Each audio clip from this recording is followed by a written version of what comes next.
Picture two men, both 38 years old. Both earn $82,000 a year. Both live in the same suburb, same kind of three-bedroom house, same wife, same two kids in the backyard. From the curb, they look identical. Then, look in the driveway. The first man drives a $52,000 SUV. Glossy, new, smells like leather and fresh credit. His payment is $748 a month. He's 3 years into a 6-year loan, and he's already thinking about trading it in for the next model. The second man drives a 2013 Toyota Camry. Paid off, 124,000 miles, runs like a sewing machine. His monthly car payment is $0. Fast forward 5 years. The first man is at the dealership again. He's now on his 4th loan. He's $6,400 underwater on the trade-in, and his new payment is $812. The second man? He still drives the same Camry. The money that would have been a car payment has been quietly going into a brokerage account every single month for those 5 years. He's added almost $50,000 to his net worth without doing anything special, just by not buying the car. Same paycheck, same suburb, same family. 2 completely different lives. Today, we're going to talk about why almost nobody in America can actually afford a new car right now, and what the math really looks like if you try. We're going to look at the real numbers, the real loan documents, and the real wealth that is quietly being transferred out of middle-class driveways and into the pockets of automakers and lenders. By the end, you're going to have a 4-step exit plan you can start using this week. And quick note, if you've been watching this channel for a while, you know how I feel about cars. They are the single most expensive trap most American households voluntarily walk into. Not credit cards, not student loans, not even most mortgages. The car payment is what's quietly draining the middle class. So if this video makes you a little uncomfortable, that's by design. We're going to look at it honestly. Before we go any further, I have to say this clearly. I'm not a financial advisor. This video is for educational purposes only and not personalized financial advice. Talk to a fee-only fiduciary before you make any big money decision. Got it? Good. Let's get into the real numbers. In the 4th quarter of 2025, the average monthly payment on a brand new car in America hit an all-time record. According to Edmunds, it was $772 a month. Experian, using a slightly different sample, said it was $767. Either way you slice it, the typical American is now signing up for around $9,200 a year after tax just to move themselves from their kitchen to their job and back. Used cars aren't much better. The average used car payment is now $570 a month at Edmunds. That's $6,840 a year, on average, for a vehicle that already lost a third of its value before you picked it up. And it gets worse. In Q4 2025, more than 1 in 5 new car shoppers, over 20% of them, committed to a monthly payment of $1,000 or more. That's a record. $1,000 a month, every month, for years. To put that in perspective, $1,000 a month invested in a basic index fund for 30 years at a 7% real return becomes roughly $1.2 million. People are quietly trading $1 million of future net worth for the smell of new car leather, and they have no idea they're doing it. And here's something the car commercials will never tell you. The truly wealthy in this country, the people with 8-figure net worths, the people who can buy any car they want with the change in their seat cushions, overwhelmingly drive paid-off, older vehicles. Warren Buffett famously drove the same Cadillac for years. Mark Zuckerberg drove a manual Volkswagen Golf well into his billions. Sam Walton, the founder of Walmart, was buried in his old pickup truck. These aren't aesthetic choices. They're math. Wealthy people understand at a cellular level that buying a depreciating asset on credit is the fastest way to convert future wealth into present-day metal. So while the broke man at the dealership signs a 7-year loan to look successful, the actually successful man is already driving home in his 8-year-old Camry, calculating how much he just added to his net worth by not signing. How did we get here? 3 things broke at the same time. First, the price of the car itself. The average new vehicle transaction price hit $49,353 in February of 2026, according to Cox Automotive and Kelley Blue Book. That's up 3.4% from a year earlier. To put that in plain language, 5 years ago, the average new vehicle was a roughly $38,000 purchase. Today, it's a $49,000 purchase. The same metal, glass, and tires cost you about $11,000 more. Second, the interest rate. Cox Automotive's volume-weighted data shows the average new car loan APR in February 2026 was 9.77%. Used cars, 14.75%. 5 years ago, that new car number was around 4%. Edmunds called it the highest auto loan rate environment since 2008. 2.5 times more expensive money layered on top of a more expensive car. Third, the loan got longer. Experian's State of the Automotive Finance Market for Q4 2025 reports that the average new car loan term is now 68.94 months. That's almost 6 years for both new and used. And it's not just the average. Almost 70% of new car loans, 69.08% to be exact, now run longer than 5 years. Here's the brutal part. In Q1 of 2025, Edmunds reported that 1 in 5 new car buyers signed up for an 84-month loan. 84 months! 7 years! Stretched across that long, your $52,000 SUV becomes a financial anchor that lasts the entire elementary school career of a child who hasn't even been born yet. Now, let's get personal. Let's run the actual numbers on 3 different household incomes and ask the question, who can actually afford this? The standard rule of thumb among honest financial planners is what some people call the 20-4-10 rule. Put 20% down, take a loan no longer than 4 years, and keep your total monthly transportation cost, that's the payment plus insurance plus gas plus maintenance, under 10% of your gross monthly income. Some planners say total transportation should stay under 15% of take-home pay. Either way, you get to roughly the same place. Let's start at the bottom. Household making $45,000 a year. That's roughly $3,750 a month gross, or $3,000 take-home after taxes. 10% of gross is $375 a month, and that has to cover everything. Loan payment, full coverage insurance, which is now averaging $200 a month in many states, gas, oil changes, brakes, tires. Realistically, this household cannot afford any car loan at all. The honest answer at $45,000 is a cash-bought $4,000 to $6,000 used Honda or Toyota, paid for with savings or a small personal loan and driven into the ground. That sounds harsh, but signing for a $400 a month car loan on a $45,000 income is exactly how families end up at the food bank.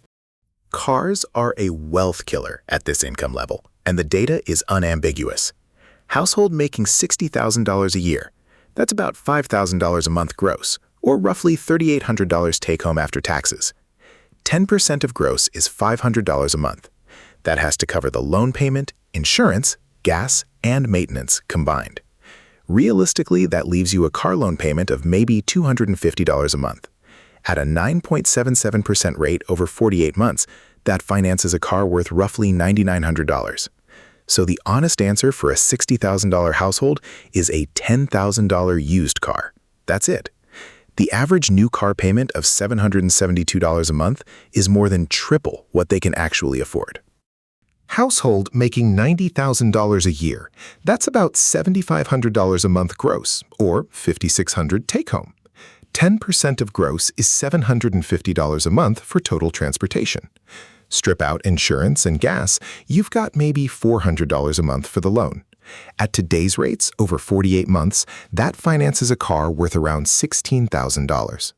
The honest answer for the $90,000 household is a clean 3- or 4-year-old Toyota or Honda. Not a new car, not anywhere close to a $49,000 average transaction. Household making $130,000 a year.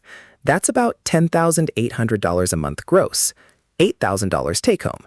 10% of gross is $1,080, maybe $700 a month for the loan.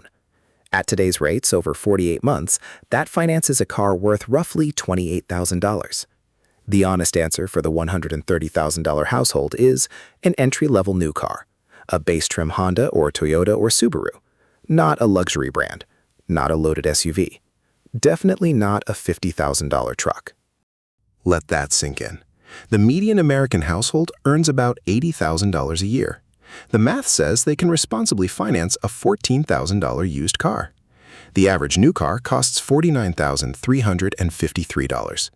The gap between what the average household can afford and what dealers are actually selling is now over $35,000 wide, and the industry is filling that gap by stretching the loan and burying the buyer. Now, you might be wondering, if the math is this obvious, why do millions of Americans sign these loans every year? The answer is that the entire car buying experience is engineered to break your math brain. Let me walk you through it. When you sit down in the dealer's finance office, the salesperson will never, ever ask you how much you want to spend. They will ask you what payment you can handle. There's a reason. The moment you say a payment number, say, I can do $500 a month, they have you. Because $500 a month at 4 years and 9% finances $20,000. But $500 a month at 7 years and 9% finances $32,000. So they just stretch the term until the payment fits your number, and they get to sell you a bigger, more expensive car with more profit baked in. You walked in thinking about payment. They walked in thinking about total price and term length. You lost before you sat down. Then there are the add-ons. Extended warranty for $2,200, rolled into the loan. Gap insurance for $800, rolled into the loan. Paint protection for $600, rolled into the loan. Wheel and tire protection for $400, rolled into the loan. By the time the documents are in front of you, the $45,000 car you negotiated is a $49,000 finance total, and you're paying interest on all of it for 7 years. The dealer's gross profit on those add-ons alone is often more than the profit on the car itself. And the cruelest twist of all is the trade-in. They appraise your old car at $9,000 when you know perfectly well a private buyer would give you $12,500. That missing $3,500 is real money that just disappears, and most buyers never even register it because the new payment looks reasonable on the spreadsheet. By the time you drive off the lot, the dealer has captured value from you in 4 separate places: vehicle price, financing rate spread, add-on profit, and trade-in spread, and you signed for all of it. This is not because car salespeople are bad people. Most of them are perfectly nice. It's because the entire industry is structured to capture as much of your future income as possible. The system is doing exactly what it was designed to do. Which brings us to the part nobody warns you about. What happens when the loan you stretched out finally catches up with you? I'll show you that in a minute. Quick thing first. I built something called Pop's Retirement Checklist. It's a free 7-page PDF that walks you through the money moves I wish I'd had laid out for me when I was 40. The link is in the description below. Grab it before you keep watching, because some of what's coming next maps directly onto the checklist. Okay, back to the math. There's an industry term called negative equity. It means you owe more on your car loan than the car is actually worth. Edmunds' Q4 2025 Insights Report has a chart that should be on the front page of every newspaper. Falling underwater on a car loan, they wrote, is becoming more common and more expensive than ever before. The average underwater balance at trade-in is now well into 4 figures and rising every quarter. Here's how it happens, step by step. You buy a $50,000 SUV. You finance it for 84 months at roughly 10%. Year 1, the car loses about 20% of its value, so now it's worth $40,000. But you've only paid down maybe $3,500 of principal because almost all your early payments are interest. You're now $6,500 underwater. 3 years in, your $50,000 SUV is worth maybe $28,000, but your loan balance is still around $35,000. You're $7,000 in the hole. So when you walk into the dealership for the next car, and most people do because 7-year-old payments are tiring, that $7,000 doesn't disappear. It rolls onto the new loan. Now you're financing a $55,000 vehicle with a $7,000 head start in the wrong direction. That's how people end up paying $812 a month for a car that's worth less than their loan balance from the day they sign. And this isn't a fringe problem. According to the New York Federal Reserve's quarterly report on household debt and credit, released on May 12 of 2026, total auto loan debt in the United States now stands at $1.69 trillion. That's a record. Total household debt is $18.8 trillion.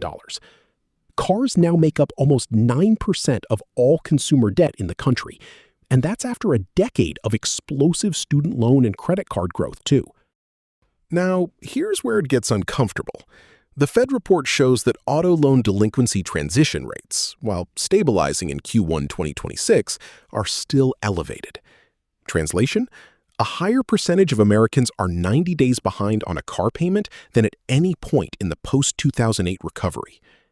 Researchers at the New York Fed's Liberty Street Economics Group dug into the borrower-level data and found something that should scare anyone with a credit score between 620 and 679. Those borrowers, what the industry calls near prime, had about a 2% chance per quarter of falling into delinquency on a new auto loan a few years ago. By the end of 2024, that probability had doubled to roughly 4%. Same kind of borrower, same kind of loan, double the failure rate in just a couple of years. And in NY Fed research from 2024, the analysts noted that subprime borrowers, credit scores below 620, accounted for about 16% of all new auto loans being originated in the country. 1 in 6 new car loans in America is being written to someone the data already says is highly likely to default. That's not a market. That's a slow-motion accident. The truth is, most American households cannot afford a new car right now and shouldn't pretend otherwise. The dealer will get you approved, the lender will write the loan, the salesperson will hand you the keys. The math will simply destroy you in slow motion over the next 7 years. And I haven't even mentioned what's happening to car insurance. According to industry tracking from Bankrate and the Insurance Information Institute, full coverage auto insurance premiums in the United States have climbed by roughly 50% over the last 5 years. The national average is now north of $2,300 a year. And in higher risk states like Florida, Michigan, and Louisiana, drivers are commonly paying well over $3,500 a year for a single car. If you finance a new vehicle, the lender requires you to carry full coverage, which means you can't drop down to liability only to save money. So that's $772 average payment? It's actually closer to $972 a month once you add the insurance the loan forces on you. And again, that's before fuel and maintenance. The true monthly cost of operating an average new car in America right now is well over $1,200 every single month for almost 6 years. I had a friend, let's call him Mark, who came to me last spring. He was 41 years old, made $74,000 a year as a manager, had a wife and 2 kids. He just signed a 72-month loan on a $54,000 SUV. His payment was $814 a month. His insurance was $268 a month. His gas was $320 a month. His maintenance averaged maybe $80 a month, including oil changes and the brake job he was already dreading. That's $1,482 a month, or roughly $17,800 a year to move himself and his family from point A to point B. On a take-home pay of about $5,100 a month, his car alone was eating 29% of every dollar he brought home. He wasn't broke yet. But he had also stopped contributing to his 401k 18 months earlier, just until the car was paid off. His employer was no longer matching anything. By the time we finished the math, he was on track to leave about $190,000 of retirement money on the table over the next 10 years, purely so he could keep driving a vehicle that would be worth $19,000 at the end of his loan.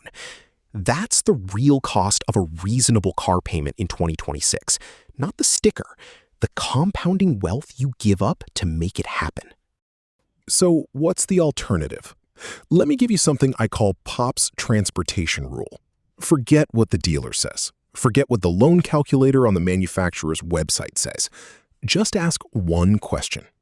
Is my total monthly transportation cost, payment, insurance, fuel, maintenance combined, less than 15% of my take-home pay? The Bureau of Labor Statistics Consumer Expenditure Data from 2024 shows the average American household spends $13,318 a year, about $1,110 a month, on transportation. That's 17% of total household spending. The same study shows housing eats another 33.4%. So housing and transportation combined eat over half of every dollar the average household earns. Half. There's almost nothing left for retirement, college, healthcare, or, God forbid, an emergency. If you can pull your transportation share down from 17% to 12%, which is exactly what driving a paid-off, reliable, slightly older car does, you free up about 5% of your household budget. On the median $80,000 household, that's $4,000 a year. Invested in a basic index fund at a 7% real return, that $4,000 a year over 30 years becomes roughly $400,000. $400,000 in retirement money from driving a slightly older car, just from the difference. This is the gap nobody talks about. We argue about coffee. We argue about lattes. We argue about whether you should cancel a streaming subscription. Meanwhile, 2/3 of American households are quietly bleeding $4,000 to $10,000 a year through their car payment, and nobody calls it what it is. So if you're already in a $700 a month payment, or worse, and you're starting to do the math in your head and feel a little queasy, here's a 4-step exit path. I've watched many friends use this. It works. Step 1. Stop adding to the problem. Today, no new car shopping. No just looking at the dealership on Saturday. No trading in your current car for something fancier. Every additional loan you sign at today's rates makes the math worse. The first move is always to stop digging. Step 2. Get an honest valuation of what your car is actually worth. Use Kelley Blue Book and Edmunds. Get 2 numbers, trade-in value and private party value. The private party number is usually $1,000 to $3,000 higher. If your loan balance is less than your private party value, congratulations. You have positive equity and you have options. If your loan balance is higher than your trade-in value, you're underwater and we have to plan around that. Step 3. Scenario A. You have positive equity. Sell the car privately. Take the cash. Buy a reliable 5 to 7-year-old Toyota, Honda, Subaru, or Lexus with $5,000 to $12,000 cash, depending on what you can afford. Yes, you'll have a 100,000-mile car. Yes, it won't smell new. And yes, you'll keep an extra $400 to $600 a month in your pocket for the rest of your life. The trade is wildly in your favor. Step 3. Scenario B. You're underwater. Don't panic. The math here is harder but doable. You have 2 options. Option 1 is to refinance. If your current rate is 2 percentage points or more above what a credit union would offer you today, refinancing can save you $50 to $100 a month with zero pain. Call a local credit union, not your dealer's lender. Option 2 is to keep the car and just drive it into the ground. Make the payments. Drive it to 200,000 miles. The cheapest car you'll ever own is the one you already paid off. Step 4. The most important step. The minute you free up that car payment money, whether it's $300 a month or $800 a month, set up an automatic transfer the same day. Same day. Don't wait. Send it straight into a Roth IRA at Vanguard, Fidelity, or Schwab. The IRA contribution limit for 2026 just went up. The money you used to spend on a depreciating asset will now compound into a real asset every single year for decades. That is how this whole reframe pays off, not by suffering, by redirecting. Let me show you what that redirect actually looks like over time, because numbers on a screen don't always hit the same as numbers in your bank account. Say you cut your monthly car payment by $500, going from a $750 a month new SUV to a paid-off $9,000 Honda Civic. That's $6,000 a year. Take that $6,000 a year and invest it in a basic total market index fund for 20 years at the historical 7. Most Americans will never see $600,000 in their lifetime, and yet it sits there, available, hiding in plain sight in everyone's driveway. The wealthy understand this. The middle class is told to ignore it. And before anyone in the comments tells me you can't get a reliable used Honda for $9,000 anymore, yes, you can. It takes patience, it takes Facebook Marketplace, Craigslist, private sellers, and a willingness to walk away from bad deals.